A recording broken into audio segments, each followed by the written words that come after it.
Miesto viduryje stovi labai senas namas, pati unikaliausia ir pavojingiausia vieta. Šis namas niekam nepriklauso. Praeidami pro šalį žmonės į jį net nežiūri, nes bijo, kad čia kažkas pavojingo. Namas labai didelis, o priešais jį didžiulis kiemas, kuris metų metus stovėjo tuščias. Aplink kiemą pastatyta aukšta siena, primenanti kalną. Priešais kiemą didelis sodas, kuriame anksčiau augo gėlės ir medžiai, o dabar tik sausa žolė ir laukiniai augalai. Daugelis miesto gyventojų bijo šio namo. Jie mano, kad čia gyvena pavojinga dvasia. Tačiau tiesa yra kitokia. Ši istorija yra apie meilę, skausmą ir vienatvę. Tai istorija, kuri gali sudaužyti širdį ir priversti susimąstyti apie tai, kas yra meilė. Žmonės pasakoja, kad seniai šiame name gyveno du seni žmonės – senas vyras ir sena moteris. Jie buvo vyras ir žmona. Jie neturėjo sūnaus, nei dukters, nei anūko, visiškai nieko. Jie gyveno atskirai ir buvo laimingi.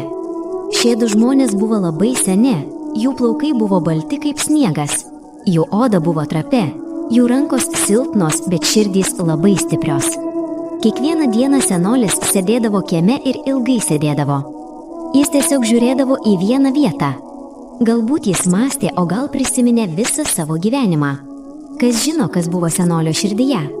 Galbūt ir jis turėjo daug klausimų širdyje. Galbūt jis svarstė, ką gyvenimas jam davė, o ko ne. Senutė kiekvieną dieną dirbo kieme. Ji čia sodino gėles, daug gėlių. Baltų gėlių, geltonų gėlių, raudonų gėlių ir įvairiaspalvių gėlių. Ji ruošė žemę rankomis, ji laistė, ji rūpinosi gėlėmis, tarsi jos būtų jos vaikai. Kieme augo daug gėlių. Kiekvienu metų laiku žydėdavo skirtingos gėlės. Pavasarį žydėdavo mažos gėlės, kurios buvo labai gražios. Vasarą žydėdavo didelės ir spalvingos gėlės. Net žiemą kai kurios gėlės likdavo. Šios gėlės paversdavo šį kiemą gražiu. Šios gėlės pagyvindavo šią vienišą vietą. Kai kas nors eidavo pro šios namus, pamatydavo šias gėlės ir pagalvodavo, kad čia gyvena laimingi žmonės. Tačiau ši laimė buvo netikra. Tai buvo tik paviršutiniška gėlių laimė. Tiesa buvo visiškai kitokia. Už gėlių slypėjo gilus skausmas. Bėgo metai ir pasaulyje įvyko daug pokyčių. Senis susirgo. Jis negalėjo sėdėti ant sofos. Jis miegojo kambaryje. Senutė jį aptarnavo. Ji davė jam maisto, ji davė jam vandens, ji davė jam vaistų. Bet ji neustojo eiti į kiemą. Kiekvieną dieną ji eidavo į kiemą ir laistydavo gėlę. Kiekvieną dieną ji melsdavosi ir sakydavo, kad mano vyras pasveiktų. Bet Dievas neišgirdo jos maldos. Vieną naktį senis mirė. Jis įkvėpė paskutinį atodusį ir išėjo. Senutė visą naktį verkė. Jos verksmas aidėjo po visus namus. Galbūt ji liejusi iš savo sielos, galbūt ji visą savo meilę išliejo į šį verksmą. Tai buvo akimirka, kuri amžiams pakeitė jos gyvenimą. Senutė liko viena, ji neturėjo nieko. Nebuvo sūnaus, kuris ją rūpintųsi. Nebuvo dukters, kuri ją prisimintų. Nebuvo anūko, kuris sėdėtų šalia jos. Ji buvo visiškai viena. Ji užsiėmė kieme. Ji visą savo meilę išliejo į gėles. Jis stengiasi kiemą padaryti dar gražesnę. Galbūt ji manė, kad jei kiemas bus gražus, galbūt jos skausmas sumažės. Galbūt jei čia bus laimė, galbūt vienatvė išnyks. Bet vienatvė neužnyko. Vienatvė. Vienatvė buvo kiekviename jos žingsnyje. Vienatvė buvo kiekviename jos įkvėpime. Vienatvė buvo jo širdyje. Ji sodino gėles, bet tuo pačiu metu verkė. Galbūt iš jos ašarų augo gėlės.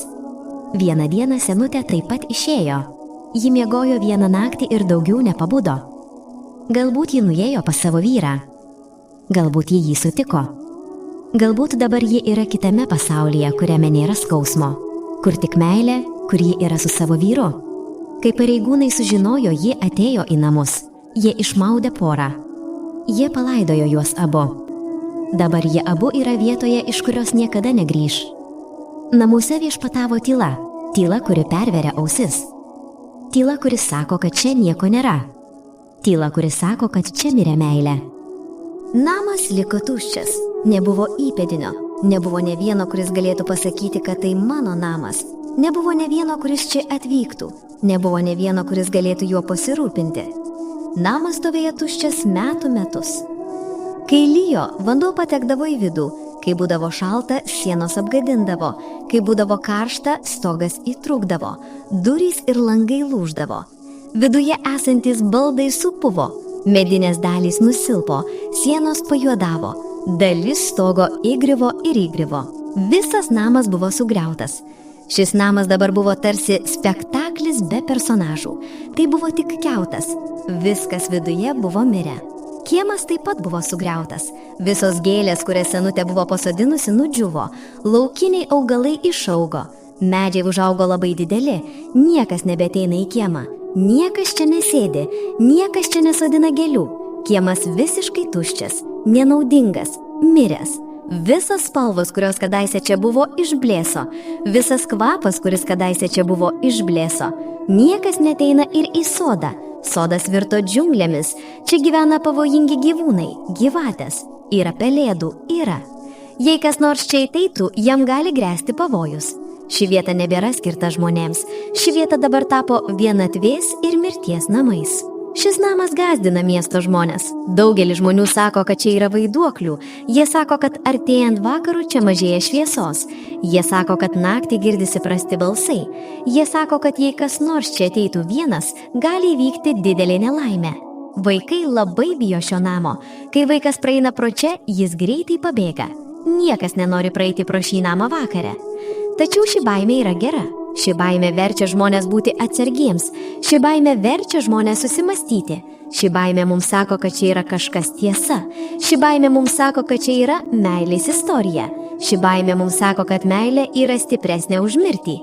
Kai mėnulis kyla, žmonės tiesą sako, kad kieme girdėjo garsą. Leito tirpimo garsą. Tarsi čia eitų vyras, tarsi kažkas eitų pro čia. Kai kurie žmonės sako, kad tai senos moters dvasia.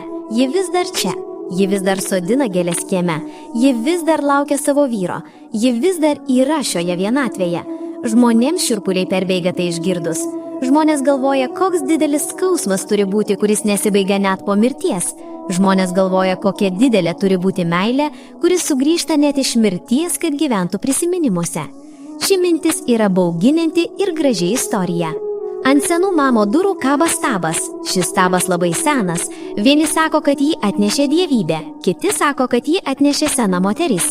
Ant stabo yra dulkių. Stabas sulaužytas, trūksta kažkokios stabo dalies.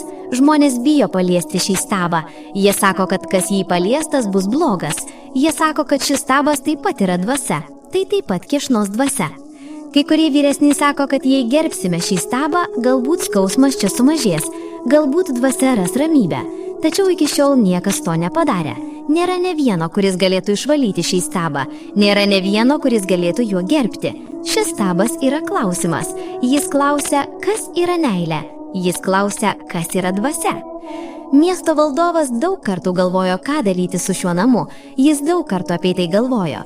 Vieni žmonės sakė nugriauti šį namą, pastatyti ką nors naujo, bet niekas nedrįso, nes čia buvo per brangu, nes čia buvo dvasia, nes čia buvo teisinių problemų. Vieni žmonės sakė saugoti šį namą, tai istorija, tai monumentas, tai pamoka, bet niekas juo nepasirūpino. Dabar namas apleistas, jis sugriautas, jis blogas, jis neturi vilties. Tai vieta, kur nėra sprendimo, kur nėra atsakymų, kur viskas yra klausimai. Nepriimti šio sprendimo jau yra sprendimas.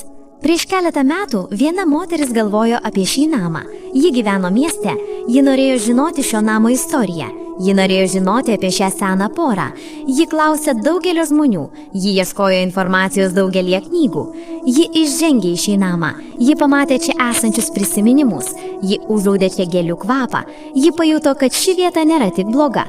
Ši vieta pilna meilės. Čia yra meilės prisiminimų. Štai vyro ir moters meilės istorija. Ši moteris tai suprato. Ši moteris suprato savo pareigą. Ši moteris suprato meilę. Ši moteris suprato mirtį.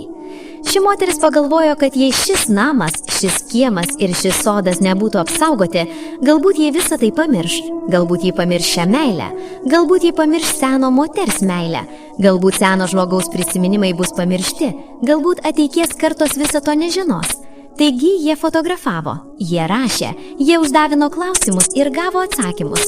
Jie visą tai užrašė, kad tai būtų prisimenama, kad atvykusi žmonės žinotų, kas čia buvo, kas čia gyveno, kokia buvo jų istorija. Jis kūrė digitalinius prisiminimus, jie tapo rašytiniais liudytojais, jie tapo šios meilės sergėtojais. Tai buvo svarbus darbas. Daugelis miesto gyventojų vertino šios moters pastangas. Jie sakė, kad tai geras darbas, tai būtinas darbas, bet kai kurie žmonės sakė, kodėl ji čia ateina, čia pavojinga, mirtis čia, neišeikite iš čia. Bet ši moteris nebijojo, ji atėjo, ji klausė, ji rašė. Dabar šie namai žinomi visame pasaulyje, net žmonės iš tolimų kraštų žino, kas čia yra, kas čia nutiko. Dabar čia atvyksta daug žmonių. Pažiūrėkite čia, fotografuokite čia, pasakokite istoriją čia.